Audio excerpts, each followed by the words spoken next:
Hey there. Wow, it is one day before the new moon in Leo, which means something like new beginnings. It's a wallop of energy that we're gonna get. I can feel it already for a few days coming. Um, my sensitivity is growing every day. I'm now studying human design in order to get deeper into the body, deeper into the mechanics of being alive, but like actually coming out of mind constructs. So if you think about the matrix, in the sense that we're being conditioned in all these different kinds of ways, then the mind is very much where, if we're all the time in the mind, then we're living the conditioning. Of course, it's also in our emotions, but in order to, like, I talk a lot about codependency and how to heal from that. I was looking for the where I should look. There's a little green light. Hello. Hi. So, to be able to heal from codependency, one of the things that I find so fundamental is that it there has to be experience in the body, like you're really viscerally feeling that you're changing. So it's not in the mind, it's not philosophical, it's not thinking about it. It's actually, that's why I made this video, like, take action, because your experience will change. You'll experience something new, and then you'll start to experience things on a different level. The kind of experiences that come towards you will be different ones.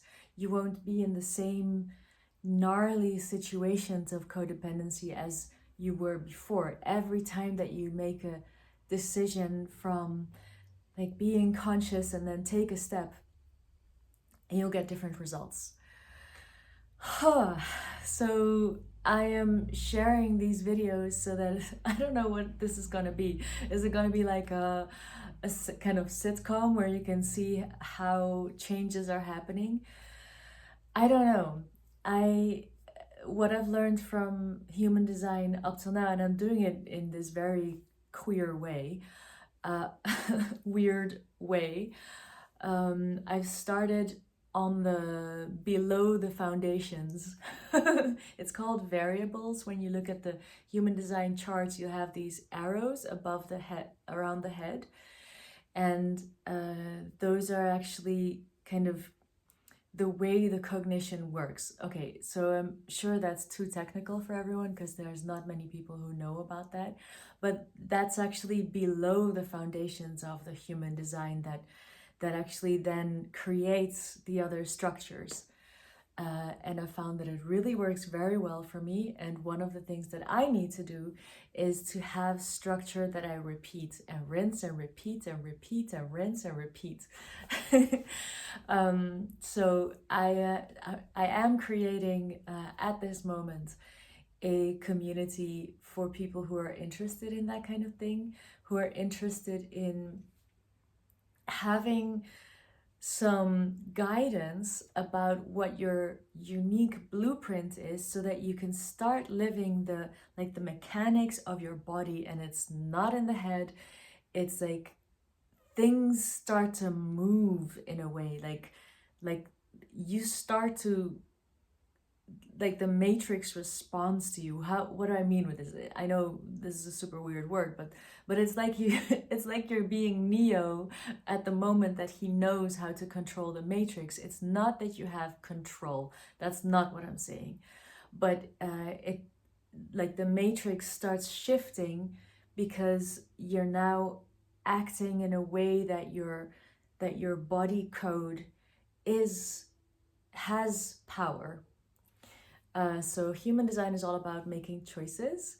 As I'm learning, I now have I'm listening to watching all the videos of Ra Uru, who is the founder of human design, and he channeled, I think it was in beginning of the 90s, this information. So there's a lot of people, of course, who are doing human design, but everybody will do it in their own kind of flavor, and this is how I'm doing it. And if you want to join the community, then you're welcome. You just send me a message and I'll send you the information. I think I'm doing it at a very, very low price, because I'd like to just start with everyone who is very excited about it. It's not very structured. You'll just get like beginnings, and I'm probably gonna give like one exercise a week, because it is so much. It's like it takes 7 years to really live inside of your mechanics and to have them like work for you, so that you're not in your thinking space and you're only using the thinking capacity for what it's really great at, which is measuring things and living from your body, living for generators, living from your gut, all the different aura types. Oh, I'm so excited about it. Okay, but I'm going to stop right there, because for many people it'll be too technical. I could imagine that I'm just making these videos so that you can see like the change happening, or I don't know. I don't know. Is it the energy? Of course, I'm enjoying talking to you. Hopefully you enjoy listening, otherwise you wouldn't be here, I guess. Okay. Yeah. Now I see a lot of people posting about codependency, and I'm really grateful, because everyone has a different perspective and experience. So yeah, for me, I think at this moment, I'm going through this process of having a crush on someone, then really being like, this cannot be it, because it doesn't feel entirely correct, and I'm not sure why, but I'm kind of refraining, but letting the energy through, so that I do feel what's going on. And for me, I'm a 1-3 profile in human design, which means I can only learn things by experiencing. So I am sharing my experiences so that you would also get an idea of, wow, people work really differently. And a 3 line, which is what that's called, I'm a 1 line and a 3 line. And the 3 line is here also to share the experiences, so that other people, so that you don't have to feel like it's wrong to try out different things and new things, and what the what the benefit is of just trying it out. So especially if you're a 3 line or a 6 line, you are supposed to actually be doing that, otherwise you're not moving along in life.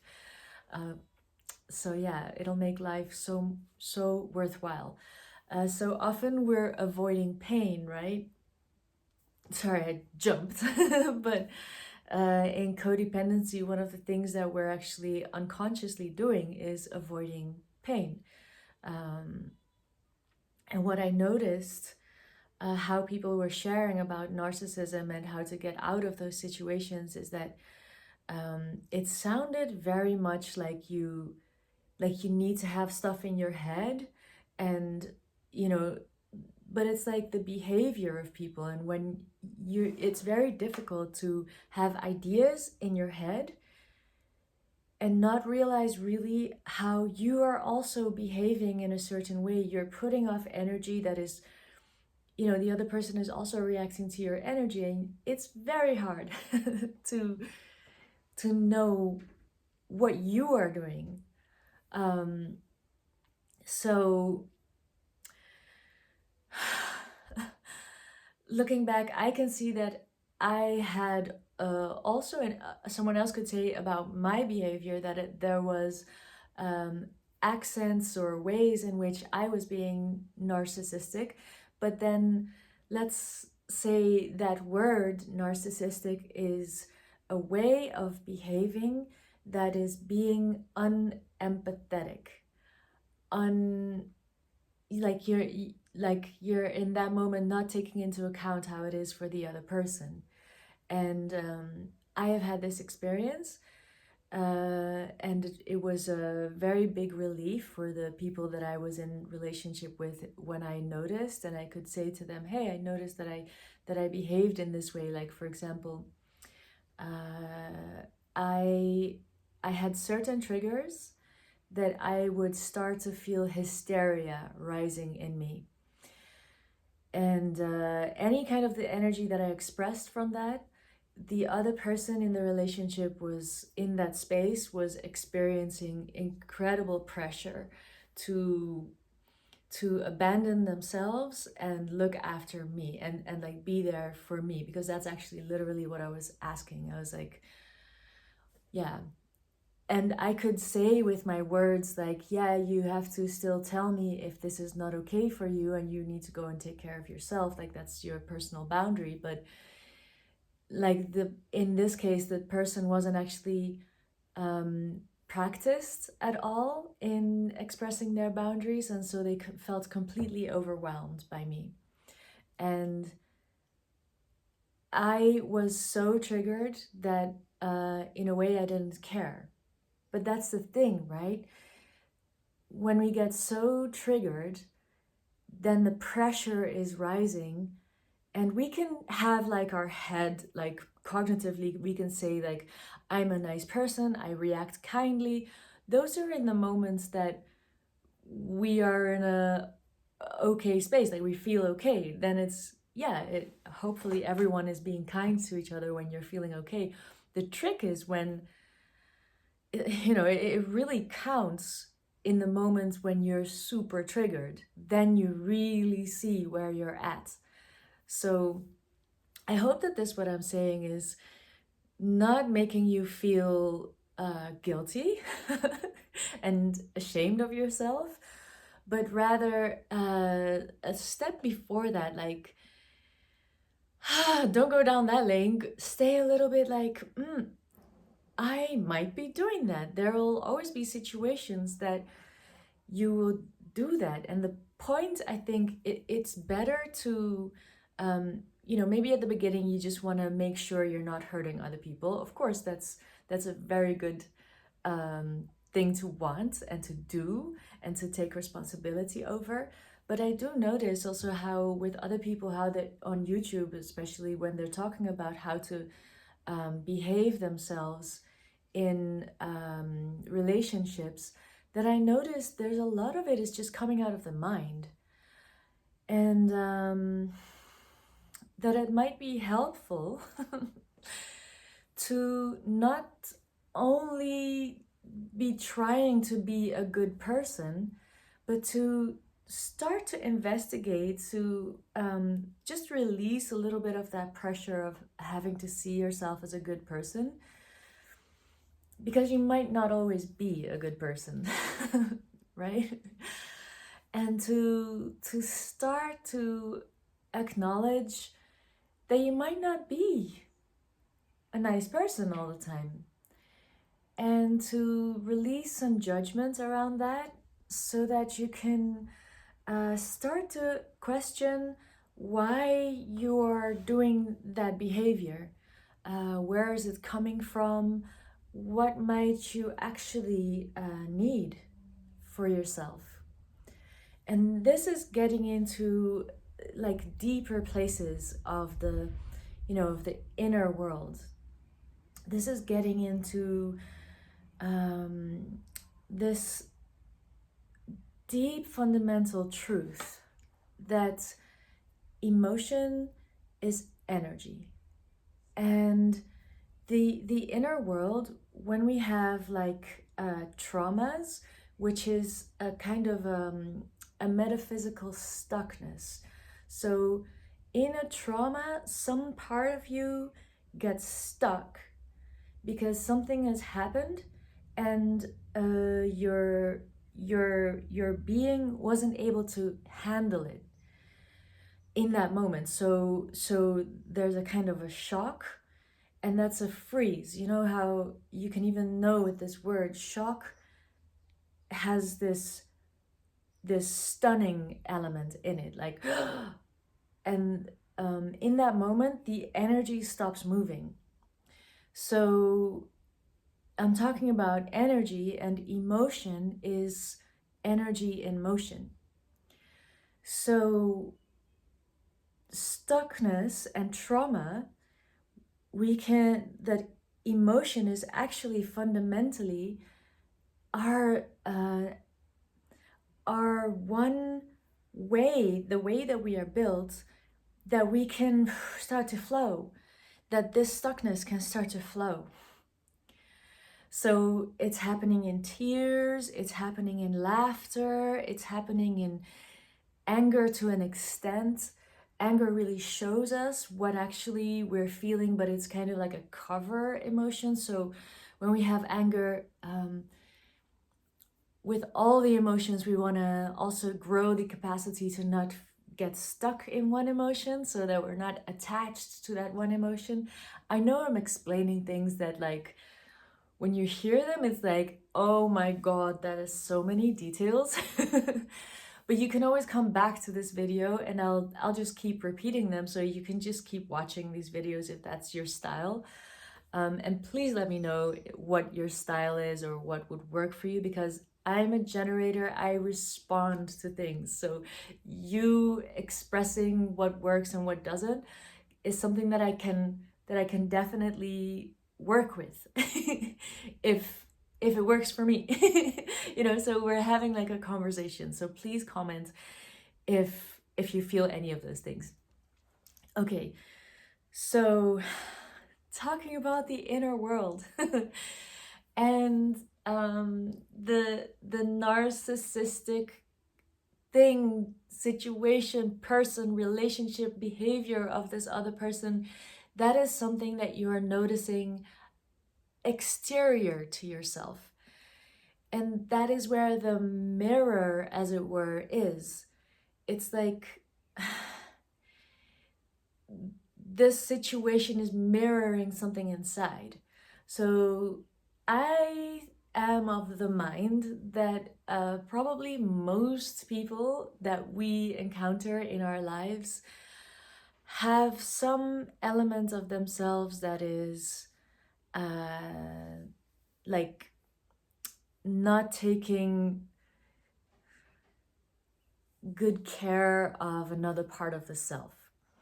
Now, there's a reason why I'm now talking about this, which has to do with narcissism, but now it's about narcissism in ourselves. It's like ways that we have learned to survive in the world, and the only thing that we can really do is to imitate the things that we see. That's the easiest way that we learn. That's the way mammals learn. It's just the way that our body does that. It's our primary way of learning. It's by copying others. It's very rare to have an original idea, and those are, the more yourself you become, the more you understand of your uniqueness, the more unique things and original things come out of you that other people can then enjoy as well from you. So hopefully that's what I'm doing here. I'm giving you ways to see your inner world, to see, the matrix and yourself. Okay, back to this. The narcissism inside. So there'll be parts of us that are really needing more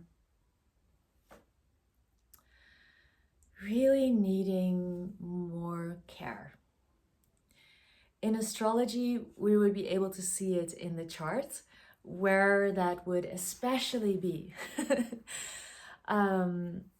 So that's what we also do in the community. And the community is called Womb Dragon Sanctuary. So welcome over there. But we all have parts of ourselves that need care. And when we start to give ourselves this care, in my last video I talked about the feeler and the seer. So the one who is wanting care is the one who is like expressing the innermost energies of the being. It's like a yin side. The other side is like a yang side. It's the one watching, it's the seer, it's the one giving total attention and saying, and like learning through acknowledgement.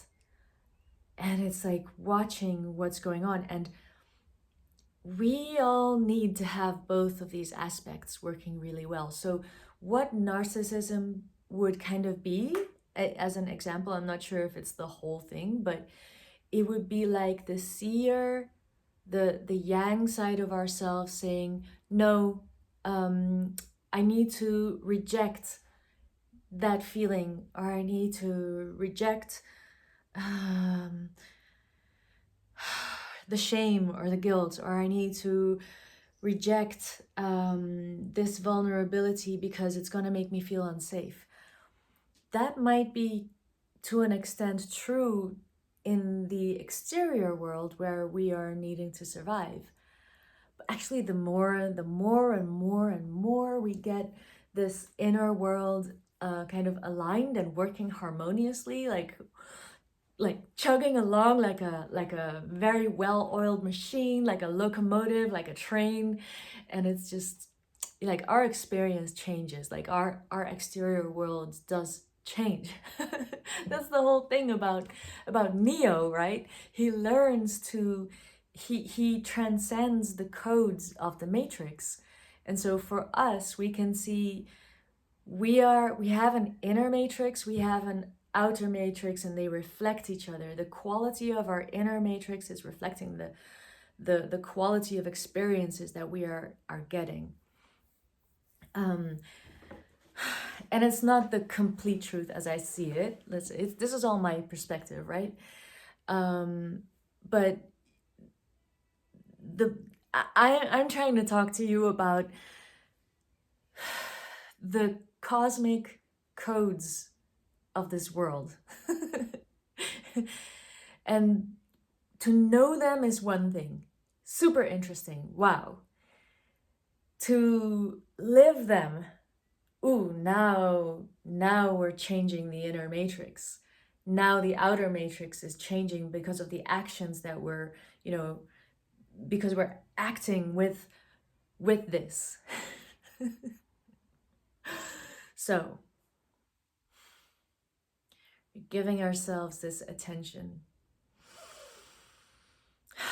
We're acknowledging what's going on inside. We're being curious. We're like, wow, what? Because when you allow traumatic events, when you allow memories that are just coming up in the moment, like, and you give it this, I am not going to be attached to any one thing because I'm not going to judge it with my seer aspect. I'm not going to judge myself. This is practice, guys. It's just practice. You don't do it all at once. I've been doing this for months and months and years and 20 years. So, but you'll be able to do it faster because of all the information that I'm giving you now. Okay. So you're not judging yourself, and that makes the yin aspect, the feminine, actually able to express more and more. And the seer is also helping to not judge and not get stuck in it, so that the feminine can be more and more free and flow more and more. And this is how, we get these, we get so much energy. Okay, I mean, maybe not everyone, because not everyone is a generator, but that's human design for you. So we are doing this healing journey, okay? So I am also on this healing journey, obviously. It just, I don't expect that it'll ever stop. So we don't have to say like, I am a master, We're becoming more masterful in ourselves. Okay, so, Oh yeah, and I think that I really like this community that I'm starting, because I really want to be able to answer questions, and if you have like situations or things like that, that we can have like hot seats in the community and talk about what's going on. And of course, if you would want one-on-one sessions with me, that's also possible, but I still have to build the website, guys. So but yeah, so for me, the past experiences have been quite very high. I don't know how to say that, but the intensity of the traumas that have happened to me have been intense, like high intensity. And coming to this point that I know that in every situation I will find new depths of that trauma, in a sense, and will be able to heal more and more. And this is freeing up more and more of my energy, of my unique being. And it's like this fountain just growing in power. So when people sometimes say to me, "Wow, you're so much light," and I kind of have to laugh, because like the amount of shadow that I had to go through to be able to do this is immense. And that's why I always try to tell people, like, if you've gone through a lot, then there is such an amazing like fountain of light that you can be when you just you like follow your rhythm. You don't have to go too fast or anything. But there is so much gift that you can be to others, so much compassion for really the depth of suffering in this world. Okay, so now I come here. Here are my henna tattoos. I'm almost done. Sorry, I'm jumping around a little bit. Tomorrow is the new moon, and I'm setting a new intention tomorrow. I am going to continue making these videos, and yeah, there's just I welcome in the elements every day. So just going here, okay? Just going here over to talking about the elements, because that's like what my henna tattoos are all about, and this one as well. And I have them on my feet as well. So yeah, I welcome in the element of fire. This is the spirit, the spark of God, the way that we are alive, the fire of being alive. Do you feel it? Okay, so that's welcoming in fire. That's here. Then I welcome in earth and all the dimensions through which I and we are connected to the earth. And I call the earth Sophia Gaia. So it's just one name, there's many names. And I really honor the earth element being also our physicality, our body. This is the home for our spirits, the way that we are, the avatar through which we are able to navigate this life. Our bodies has so much innocence. Our bodies always relaying information to us that we actually need. So that's the earth element. Then I welcome in the ether. That's here. Ether is what all the elements are made of, what all the other elements are made of. So ether is something very foundational. It's kind of like concepts. So in the ether element, I express trust. And I always imagine this green, for me, it's like a green house, a green shed, this green place. And it's around my heart. And it's sometimes also around my left shoulder. And I always say, I trust. I trust that life is here for me. And this is such a big exercise for me, trust. Because it totally changes your foundational, like your base frequency, as they say. And when that changes, it also changes the frequency that you receive back from the mirror, you see.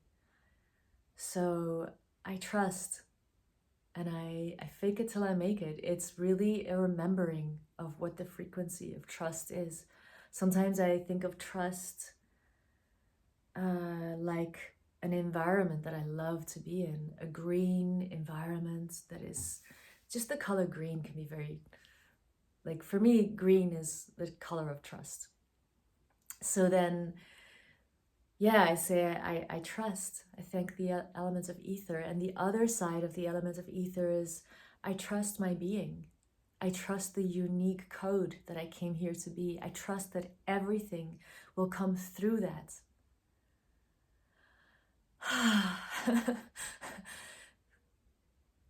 When I look at astrology, I use that to see what the personality is. And the personality is this puzzle piece that the more I understand it, the more I understand who I came here to be. And that the identity that we learn to be, like the shadow is actually how we learn to survive, but using the personality and all the gifts of the personality, that enables us to just use the tool of the personality and start to let go of all the conditioning, start to let go of all that programming that, you know, that our ancestors had to live through. It really allows us to gain more and more power.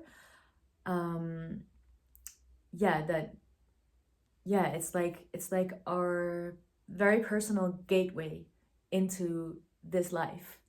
It is the powers that we hold if we so choose to use them and to balance our life through all of these like spheres. When you look at the chart, you have all the planets, and you can, from each position of each planet, you can deduce information about what kind of powers you have in your personality. So you can start to use them. And also that will be in the Womb Dragon Sanctuary.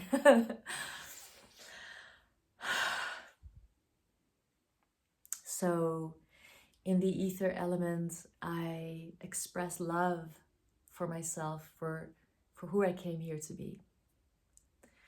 And then comes the on the way to the water element, I always go past the head, like the forehead, which is like, you know, where the mind kind of resides. And like, I always find the dolphins there. And I always say, oh, thank you, dolphins, because they're like chittery chattery, and they're like, you know, this cuteness, this playfulness, to always remember that when going through the mind to stay playful.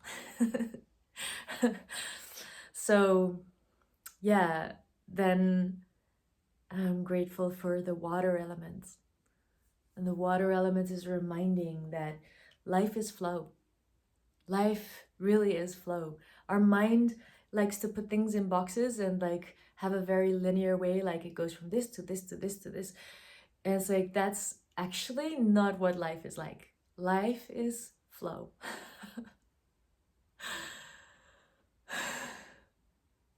We're always in one trance or another. Like when just a small thing, like we're always in one flow or another. And you know, we can go like, oh, I was doing this or that thing, I was, you know, I got lost in this or that thing.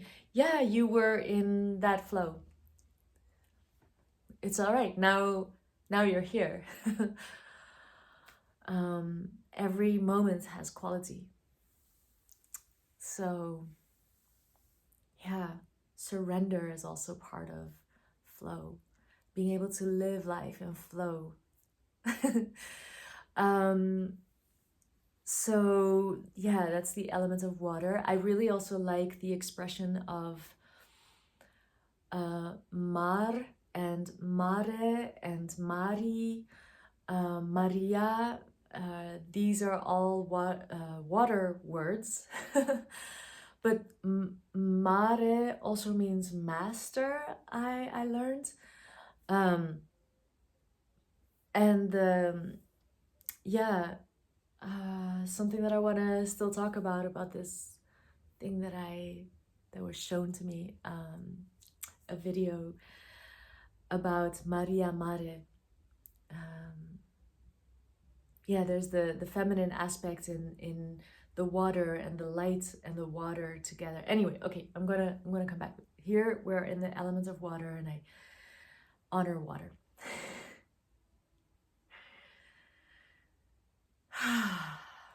We're in the flow. Thanks for being here. Now, the last element that I call in and respect is air.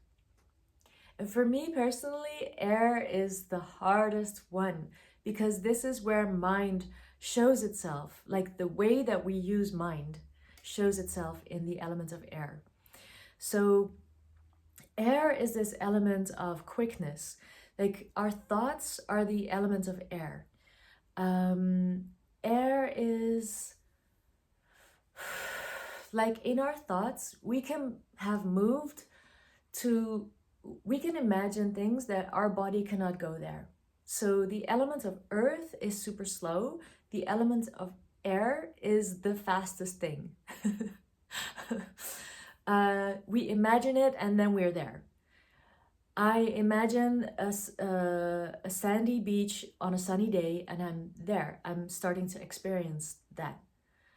Unless you're this special kind of people that don't experience that or don't visualize things or fantasize, aren't able to feel this aphantasia, I think that's called. Anyway, so air. Thoughts. In the element of air, I express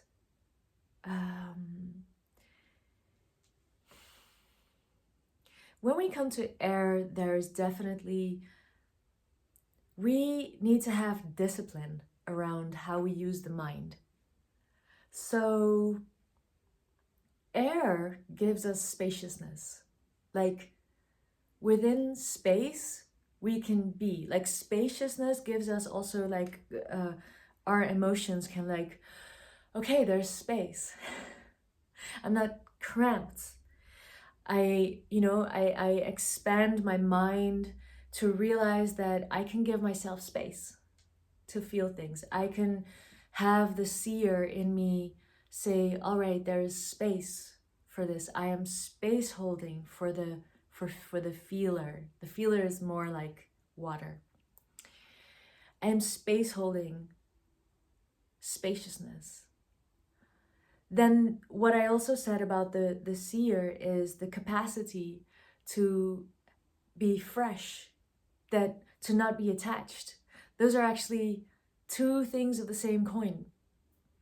Freshness in the world of mind is every moment is new. Every moment is a new moment.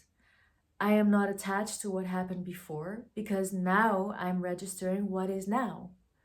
What is now? If I'm in an emotion, I don't get stuck because I register through freshness that things are always changing. So the discipline and remembering and learning that every moment is fresh, to check in again. What is it now? And with that comes the capacity for detachment. Truly, we are never stuck in one thing because the moment is always fresh.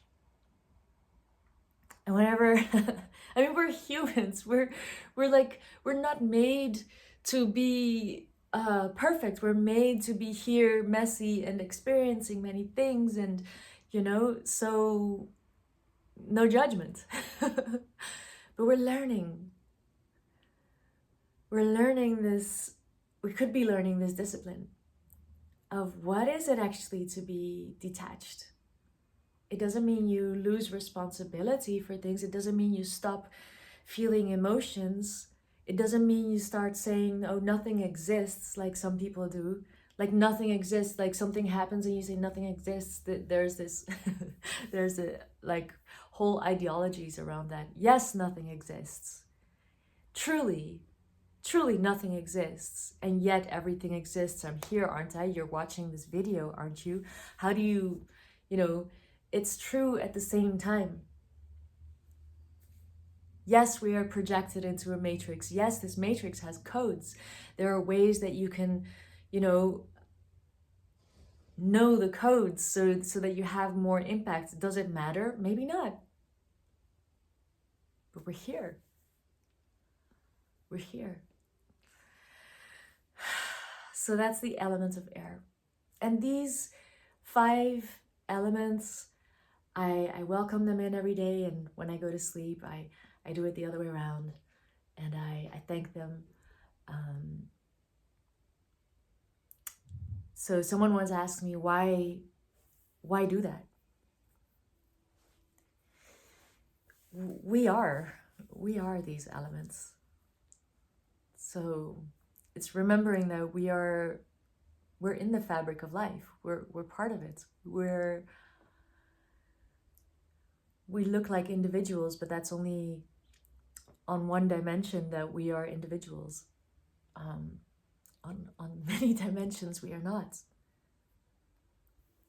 And our consciousness is growing every time that we are understanding more of the cosmic laws of the universe.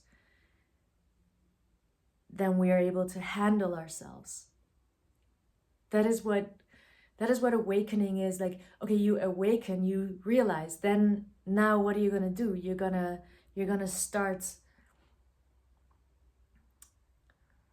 becoming more and more conscious, but you do that through action, through responding to this new knowledge. So when asked, why do I do this? It is to remind my system where I'm at. Oh yeah, I am part of everything.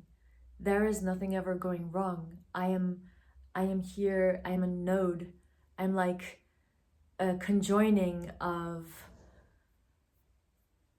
many different forces, and my consciousness is watching where I'm at. And the more conscious I can be of where and what I am in this moment, the more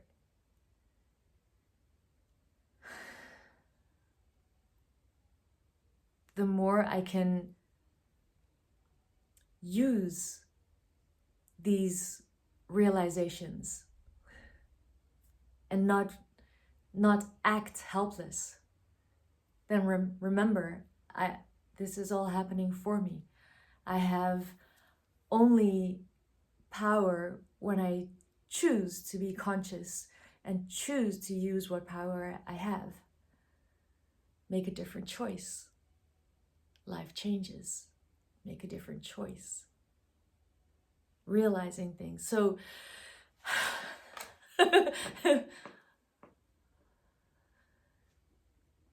my experience has been that I'm more in the driver's seat of this life.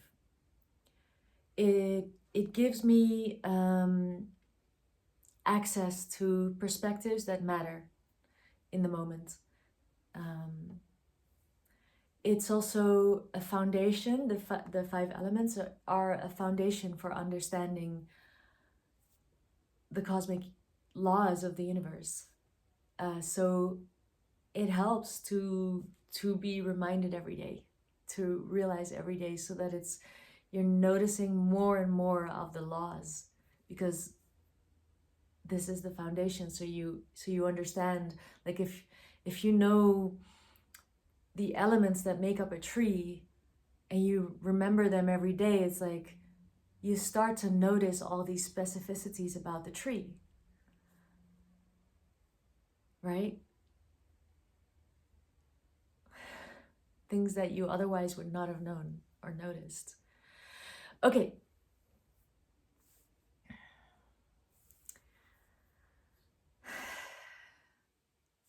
I was talking about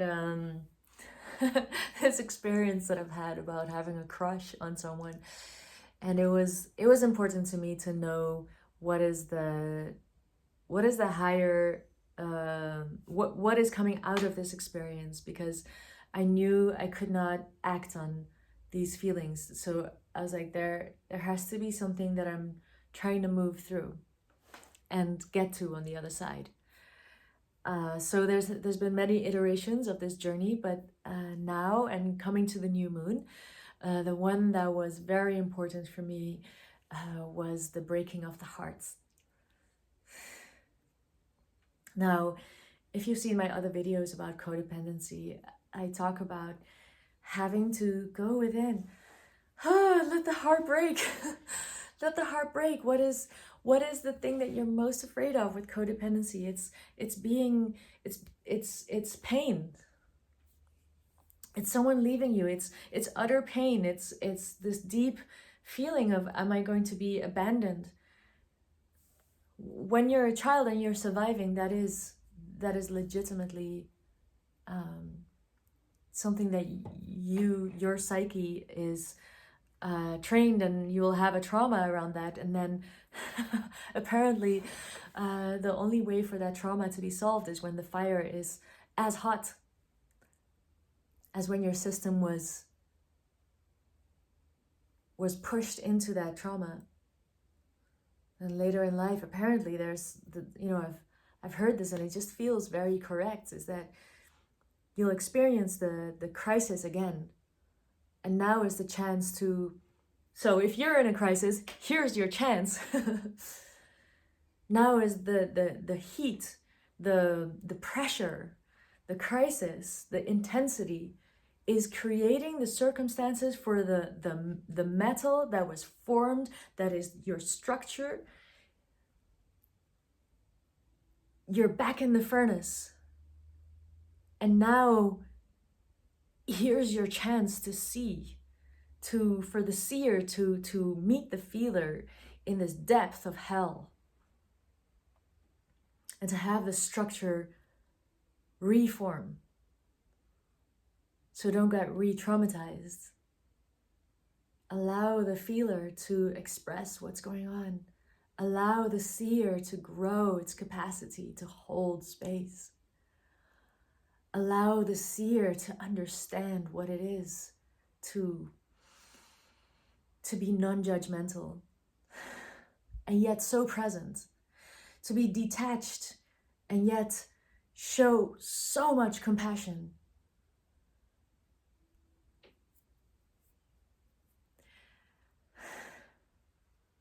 Have you ever heard of the Egyptian goddess Ma'at? Or that your soul, at the end of life, that your soul is weighed against a feather? The feather represents truth. Truth, to see truth, to acknowledge truth, is light. There's no heaviness around it. You don't have to be detached or attached, sorry. You don't have to be attached to it. There's something there. There's something so alchemical about truth. Truth is just truth. There's no emotion about it. There is emotion when the things are happening to us, and the emotions are showing us our truths. But the seer acknowledges, this is the truth. The feeler is like the one that's experiencing in the matrix.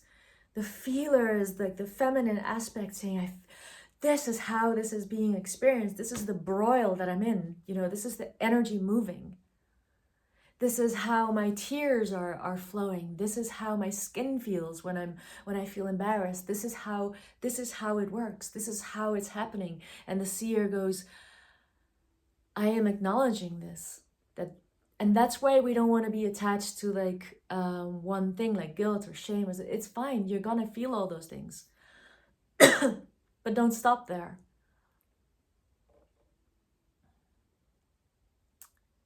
So I was going through this process of feeling my heart break. It wasn't so bad. That's why I'm really grateful for the whole situation, that I was able to somewhat handle all of the intensity, but also it was intense enough for me to get confused, to have all of the parts start to, to reshuffle, and for me to have to bring the seer in, and for the seer to have to grow, to say, okay, I don't know yet what to do, so I have to pay attention to when the moment comes, when the emotions come, to pay attention and to give myself this care. I care about this. I care about this process. I'm not trying to bring myself into more danger, to be unsafe. That would, if I had acted on that crush sensation, that would not have been safe, not for me, not for the person that was experiencing my energy.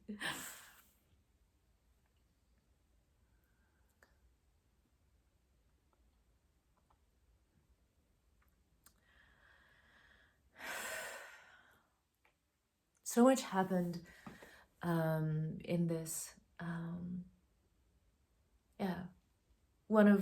Something that I would like to say right now is that I realized that, not for some of us, it's very hard to realize what codependency is, and that we didn't have good boundaries. And, I grew up in a very warm and loving family. They're very warm and loving, but they're not safe.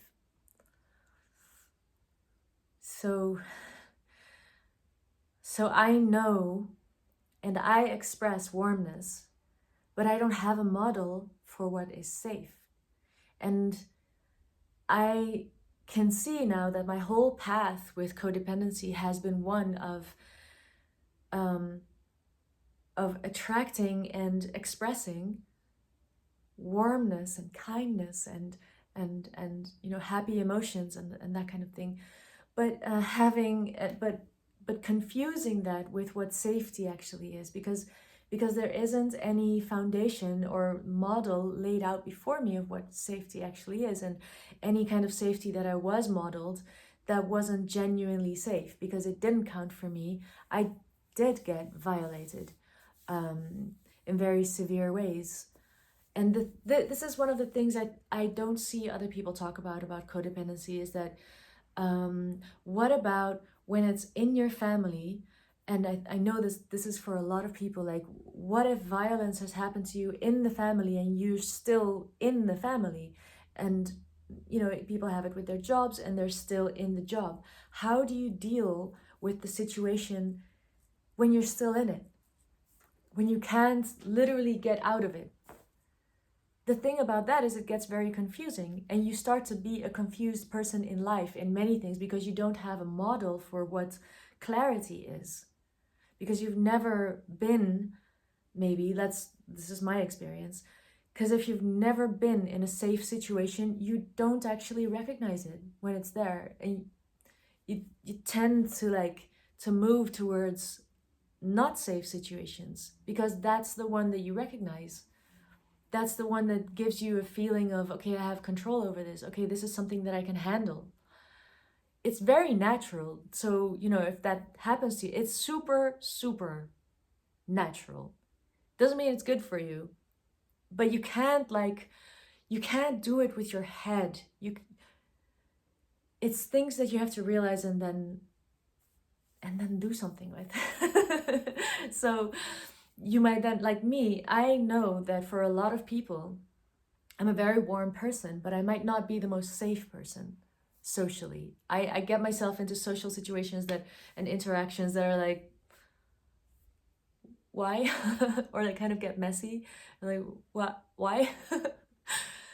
And there's innocence in that, of course, that if you don't know better, that's then just how you do.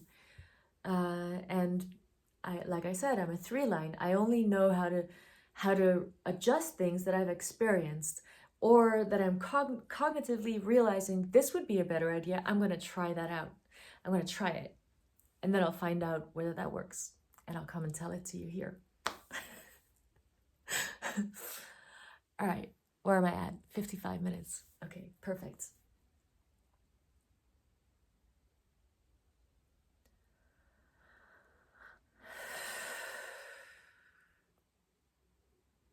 Yeah, I hope you breathe with me here for a moment. There's a lot that I've said.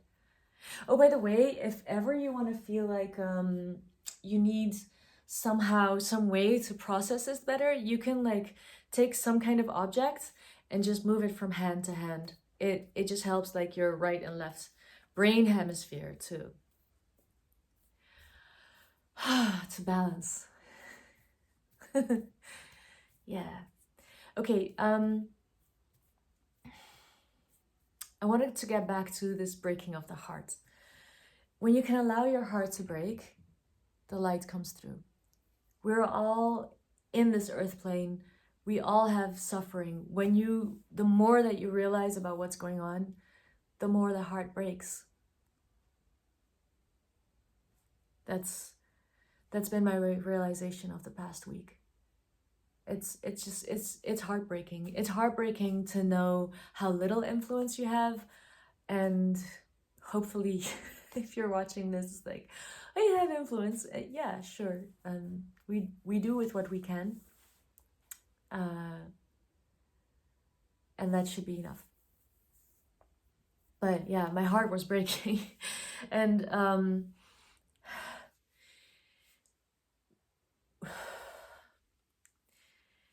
tomorrow is the new moon, and it is mirroring something about, yeah, this whole last 2 weeks has been mirroring the things that have happened in December. So in December, I detached myself from a dating situation that I was in. I went in deep into whatever pain, I was afraid that of what I would find, of the pain that was keeping me attracting people that really behave in narcissistic ways, honestly.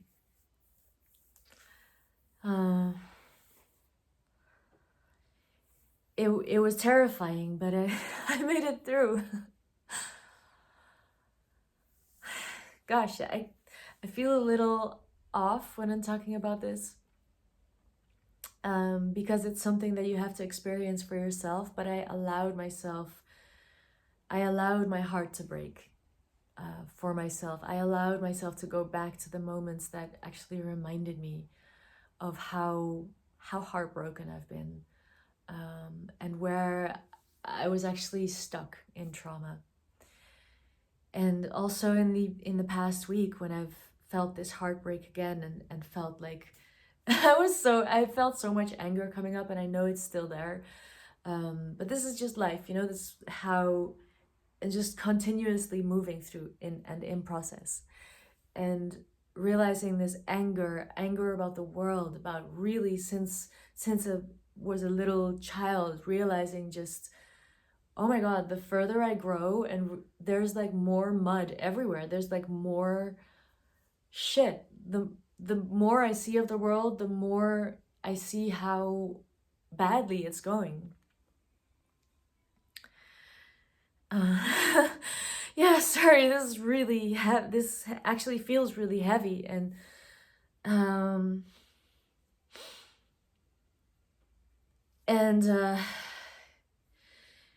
someone sent this video, and I will link it in the description, and it was about Mary Magdalene, and how she's standing at the cross where Yeshua, or Jesus, where he's crucified, and it's Yeshua speaking, and he says, and she's holding this dove that's been hurt. She's holding this dove, and she's crying, and the tears are flowing down her face, and she's not crying for Yeshua. He says, she's not crying for me, she's crying for us. And this surrender of the broken heart. And this video was about this icon of Mary Magdalene of the broken hearts, or maybe it was the Maria, or the three Marias, and for me that meant the triple flame of the heart. and the feminine that surrenders, that's always the feeler surrendering. But through that feeler comes the fire, comes the lioness, comes all the energy of the earth powers like flowing through our legs up. I think all people have this, not only women. I know for us women, it's really, it's something so foundational to allow our womb spaces to flow, to flow.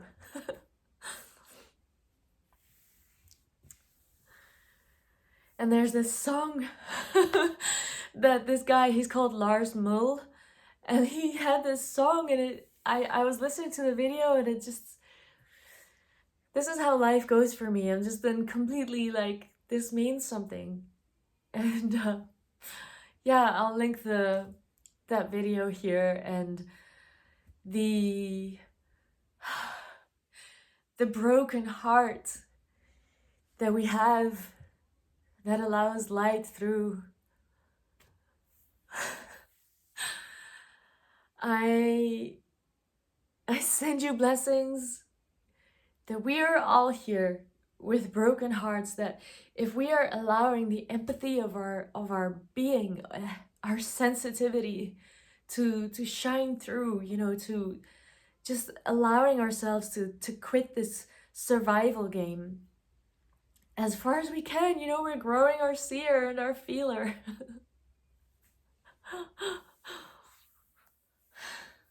And every time that I go through that process of holding space for myself and allowing more emotions to come out, it gets deeper.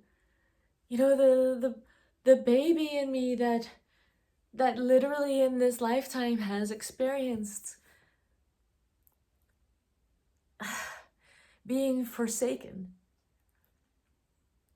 And we know this. It's the most horrible thing, that there are children every day, you know, that are killed or dying or having to survive and are being programmed.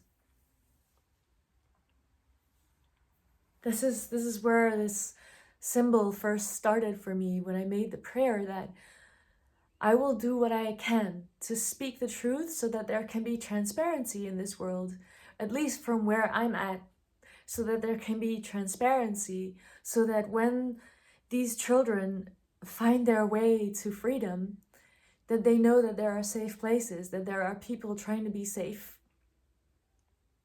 And when I made that prayer, it was in Italy, in Assisi, you know, the place of St. Francis. And it was on the water, the mar, not at the sea, but a place with a very beautiful water spot. And these dragonflies rose up and, like, you know, they made these incredible patterns right where I was making this prayer, and they were really big ones, and the light, the way they caught the light, I was in, it was like they were creating this trance, and I was in this trance with them, and I just realized how powerful that is, like when we're accepting that there's this, like, this moment that we just start seeing the codes of the matrix. And it's really, I gotta say, it's like balancing the symptoms of psychosis and knowing I am so sane right now. My whole emotional structure is saying there is not one thing in me that feels off.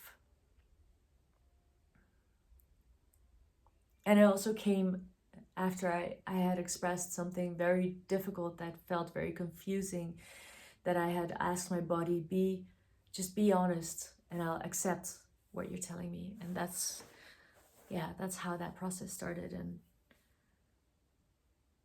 reality might be something different than we bargained for. And it's our job to keep on accepting and to acknowledge where we're at, what reality looks like for us. And this, like, to come back to codependency, it's like when you're not able to experience truth. And remember that when we get programmed, we start to be confused because it's not the truth. We're not able to experience the truth anymore because someone's made us afraid, or because we're mammals, that we're a herd species, and that if the group tells you don't think like that, don't do like that, don't act like that, don't be outside the group, and this is the way you need to be, and it confuses our system. It's like giving us oppositional vibes, and we start to take those on, and it's our own mission maybe in life, or experiences that help us to then say, okay, now they're starting to fall away, the false programming is starting to fall away, and other things are coming in its place, and I'm having to balance myself all the time. I might not know what the complete truth is. It's revealing itself, but it does start to allow the whole system to clarify itself. And this is the thing with, if you're watching this, then you are someone that is able to shift this. Like, codependency is so dangerous because if you stay there, you keep telling your system that your truth doesn't matter. So you need to act, and that will start clarifying, that will start releasing debris that is not truth.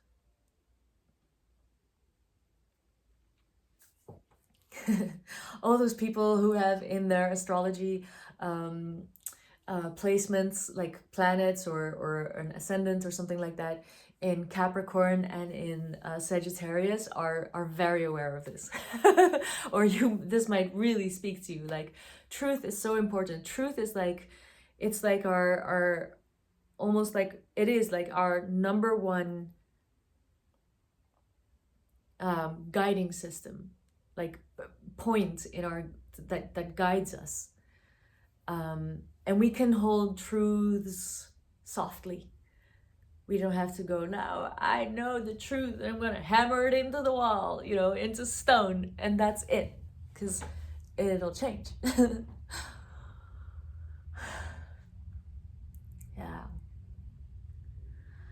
Yeah, so really balancing the yin and the yang, and allowing, let's say for me, allowing myself to move all through these things, and I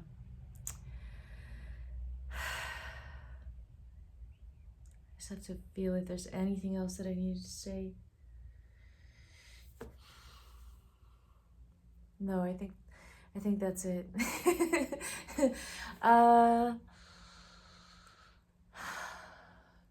Thank you for watching this. Let me give it a like or something, so I know that some things that you've watched till here. And I wish you a very beautiful day, and trust, and acknowledgement for everything that you are and going through. All right.